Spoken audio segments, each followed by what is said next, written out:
Doing the throw, for the end zone, touchdown, Parker. Pick off, by Xavier Howard.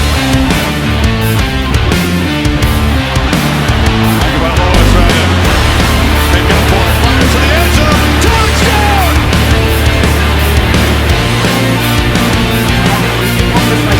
That hard work.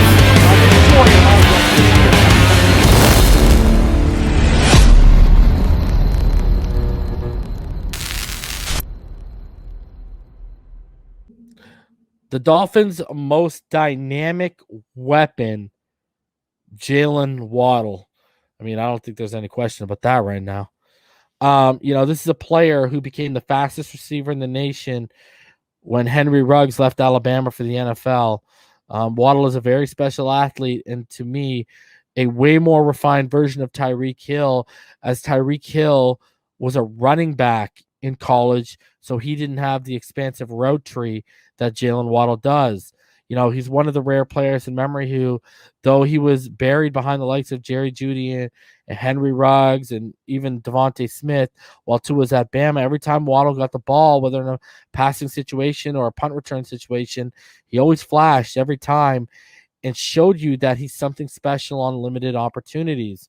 To put his speed in perspective, as a freshman, Waddle raced Ruggs, which you can find the video of, in a 40, and they literally crossed the goal line neck and neck. Ruggs ran a 4.27 at the combine. And remember, Waddle was a freshman at the time. Ruggs was a sophomore. Josh Jacobs, while at Alabama, predicted Waddle could run a 4.28. Waddle, like Ruggs, can play at that speed too, just not run it. But Waddle, I think, is a better prospect and a far better route runner than what Henry Ruggs was coming out. To take it even further, a reason Jaylen Waddle may not even have bothered running his 40 this year is something Daniel Jeremiah brought up weeks ago, and that's the GPS tracking is becoming a big thing in the NFL teams. And while Waddle had the fastest GPS tracking of any player in college football last year, meaning he's undoubtedly the fastest player in the nation the Dolphins could have taken in the draft. Before he got injured, Waddle was outproducing eventual Heisman winner Devontae Smith, as Waddle posted 557 receiving yards, 4 receiving touchdowns, and averaged 22.28 yards per reception in the first 4 games of the season, while Smith posted 483 yards, 4 touchdowns, and averaged 12.71 yards per reception. The Miami Dolphins clearly needed a dynamic playmaker who can eat a defense on all 3 levels of the field and take the top off. And Waddle, guys, he is just that. Jaylen has smooth, fluid hips. He uses speed to have an explosive release off the line of scrimmage. Is clearly the most explosive, dangerous wide receiver that was in the 2021 draft class. Whether in the passing game or on special teams in the return game, which I keep saying, coaches and NFL teams value that highly, as they love to use year 1 wide receivers on kick return and punt return if they have the ability to get them more snaps and reps with the ball in their hands. As a returner, Jaylen Waddle averaged 23.8 yards per kick return and 19.3 yards per punt return. The question is, though, do you want your 6th overall pick, who is now a high asset, returning kicks? Probably not. But in punt situations, when a big play is needed, don't be surprised if Flores trots Waddle out there. Next to Rondale Moore, Waddle to me was easily the most dynamic and explosive playmaker with the ball in his hands out of the receivers in the 2021 draft class. Waddle, he has great twitch to his body, as you guys are seeing in these highlights. He can use his head-on fakes or double moves to sell the route if necessary. Stutters and sells his breaks so well that he can leave defenders in the dust with just those traits alone. He's just so fun to watch, guys. You add in his speed, and this kid is going to be an absolute migraine, never mind a headache, for defenders at the next level in the NFL. In a limited amount of time, Waddle has displayed that he's no slouch of a route runner. He's been used on the boundary, in the slot, and even lined up in the backfield at times for Alabama when they had him, showing his versatility on offense is endless. His career average of yards per reception is also higher than Smith, Ruggs, and Jeudy, which cannot go unaccounted for.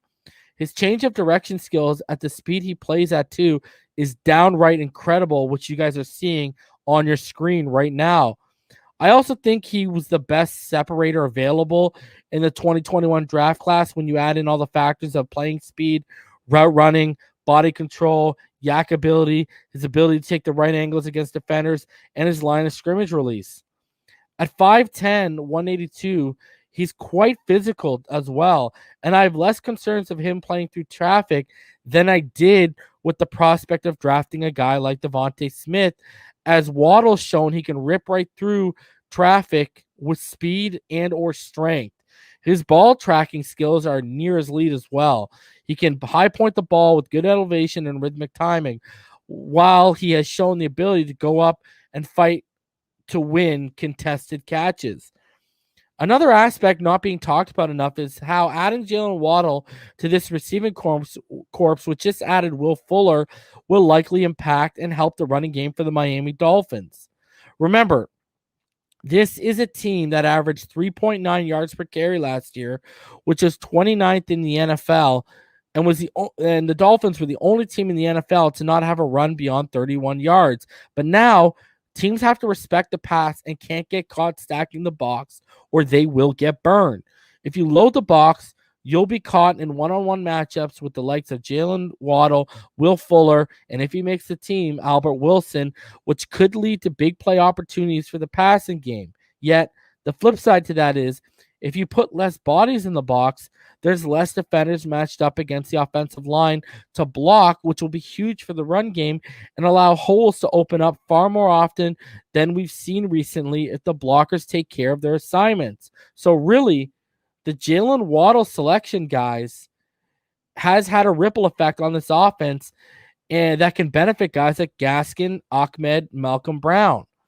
The chemistry that he has with Tua Tagovailoa will be something to keep an eye on too. Tua throws with such accuracy and pristine anticipation, and it's very eye-opening when you compare, which I'm sure you guys have already noticed watching his highlights, when he was throwing to Waddle compared to when Mac Jones was. The Patriots pick at 15, he doesn't have the anticipation or the rhythm or the timing that Tua does.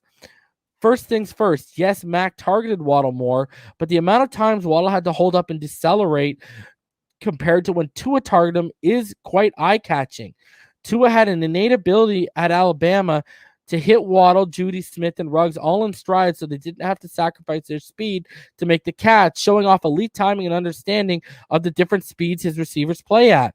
Tua already has Waddle's timing and route rhythm down from previously playing with him, so this isn't something new, or this isn't some new receiving toy that a quarterback has to take time practicing with to properly adjust to, which is huge and should allow for big, impactful plays from day one. This is very key for Waddle, as it would allow him to play at his highest gear without having to wait on passes or drop his speed and then accelerate, which over time can be quite hard and take a toll on your knees. Defensive backs are already going to have a hard time keeping up with him, as not many are running a mid 4.2, but now that chemistry and timing is already established before he walks in the building. This should be even more worrisome for defenders that are going to line up opposite of Waddle, especially now that Tua and Waddle will have OTAs in a training camp to get ever more acclimated to each other. Truly, this is the definition of reunited, and it feels so good. The crazy thing is, though, it's probably going to look and produce even better than it feels. Now, the broken ankle may be a concern for some, but it wasn't for the Dolphins, as it was a clean break with no ligament damage, and I don't think it'll hinder him in any way, shape, or form at the next level. Obviously, I'd like a little more height to his frame, but overall, I'm not too concerned with that. His lack of in-game experience may also worry some in terms of the draft capital investment that was made on Jaylen Waddle, as he only played 4 games before the injury when he was given the responsibility of a main receiver and then came back in the national championship, clearly hobbled.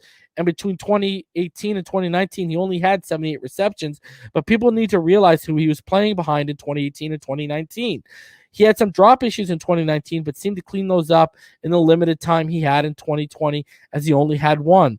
Waddle, to me, is the ideal fit for this offense and our quarterback, Tua Tagovailoa. In retrospect, one could probably make the case that this is the most explosive and dynamic receiver the Dolphins have added in at least the last 20 years. Sorry, Ted Ginn Jr. and Jakeem Grant. But now it's about getting the most out of Jaylen Waddle with the playbook and the scheme.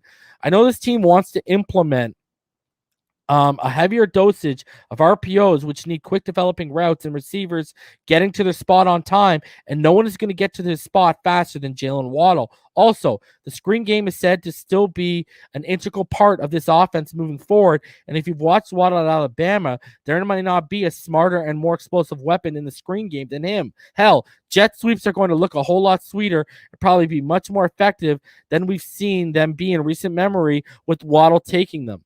People also need to account for the fact that not only is he a speedster, but he has such a high football IQ, as Jaylen Waddle's understanding of pursuit angles and open space angles doesn't just allow him to make people miss, but allows him to see the field in a different way than most, which helps him strategize how he's going to make people miss, and that's a big difference in just relying on speed to beat defenders. Another thing I've mentioned too on social media is don't just pigeonhole Waddle to the slot. He's much more than that. Yes, he's great in pre-snap motion, and yes, he's awesome from the slot, but because he has an expanded route tree, has great control of his speed and elite understanding of how to use it, Waddle can be an X or Z receiver if the Dolphins happen to move on from Parker or Williams. Man coverage doesn't faze Waddle, as he had an 80.3 success rate against it in 2020 when he was handed a bigger role by Alabama.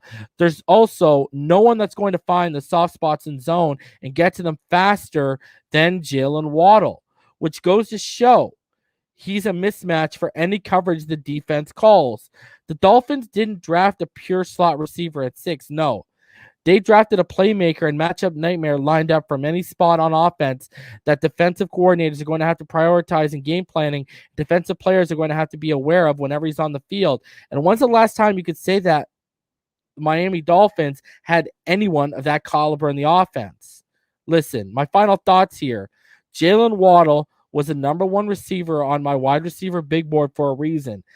And not only is it fulfilling to see the Dolphins felt the same way, as word out of the draft had the Dolphins ranking him as their number 2 overall player, only behind Trevor Lawrence, but it's comforting to know the Dolphins didn't just settle for adding Will Fuller and made it a priority to continue giving Tua weapons while also trying to create one of the better, more explosive receiving corps in the NFL. 2021 is going to be an exciting season, and I have a strong feeling that Jaylen Waddle is going to be one of the main reasons why the Miami Dolphins will be must-see TV in 2021.